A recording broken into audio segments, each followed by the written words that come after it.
They are arguably college basketball's hottest team, and they're going into one of the most raucous environments in the Big Ten. Rutgers, Purdue, what gives?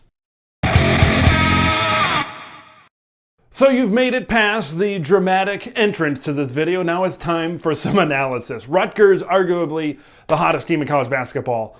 4 straight wins over 4 ranked opponents. Count them: Illinois, Ohio State, Wisconsin, and Michigan State. This is a Rutgers team that has the resume right now at 16-9 to get into the NCAA tournament. Now it's really just a matter of seeding. So you're going into Mackey Arena on Sunday against a Purdue team that you beat earlier this season at the rack in one of the most miraculous finishes, and maybe one of the best games we will see all season long. So let's break this one down. This is offense versus defense. It's the number 2 total in terms of each category. Rutgers on the defensive side, Purdue on the offensive side. Let's take a look first at Rutgers and what they can do defensively.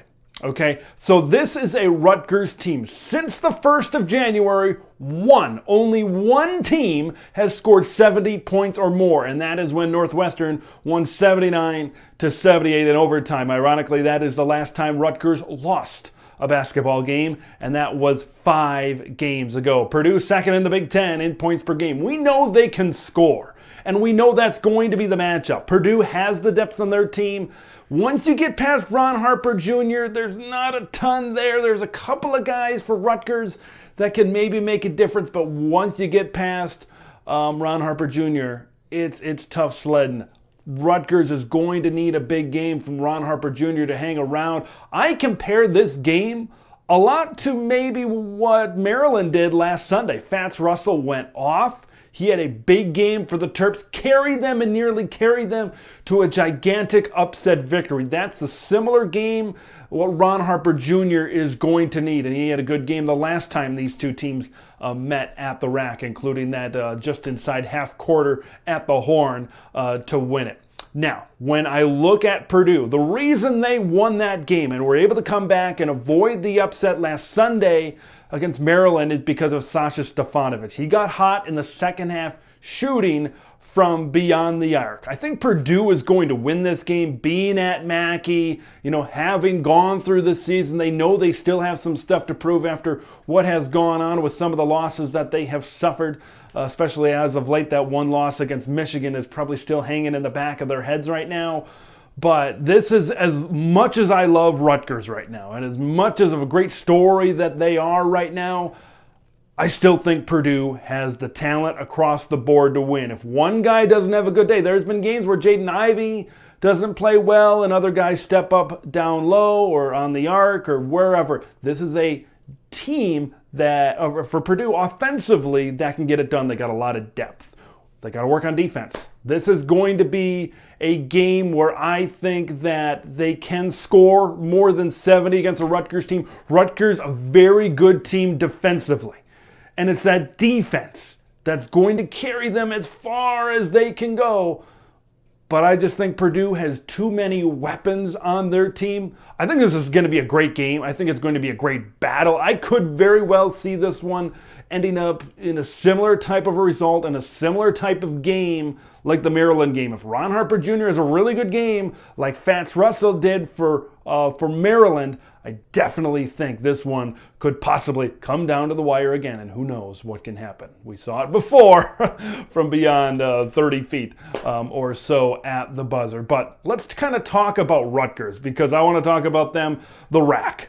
All right, I want to talk about the rack for just a minute. This is a raucous environment. Ever since Rutgers joined the Big Ten in 2014, they've kind of been looking for their niche, right? They've been looking for their sport. They've been looking for an in to really feel like a Big Ten member. And maybe this season with men's basketball, they've had some bigger wins in the past couple of years, but this year they've had huge wins. I mentioned the 4 ranked wins they had, especially, and then early in the season against Purdue. But man, that atmosphere it's one of the best in the Big Ten. It is. It has surpassed some, that have been mainstays on that list, and they love their basketball up in New Jersey. It's an underrated home court advantage in terms of across the country in college basketball. If they were playing the Big Ten tournament at home courts and the RAC had yet a couple of games at the RAC, see ya. There was a poll on Twitter that said best teams in the Big Ten, and I think it said Rutgers at the RAC or something was rated number 3 or number 4.